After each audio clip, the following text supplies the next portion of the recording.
meel laga shaqeeyo meesha qaraabadooda joogta awal ana idin sheegay qofkii shaqo doonaya meel Soomaali Ilaahay joogtay inuu tago waan ugu ixtiraamaya saaka adiga hadii buu hoodo la bedelo dadka buu hoodo jooga liisto uu ka noqonaya gacan saar uu noqonaya kuwana waxba fahamsiinaa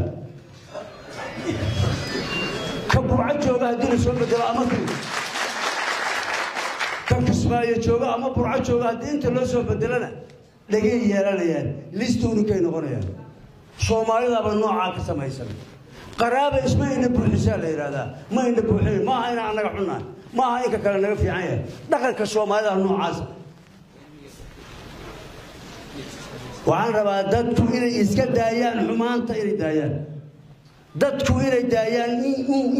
وعربت يا كنا قلني واقبتني وريال ماشي ولا جوري مال كلا لو جوري حاجة لو جوري الدولة نما لو جوري نو دتكو وين يتفهمان تامر كانت أكيد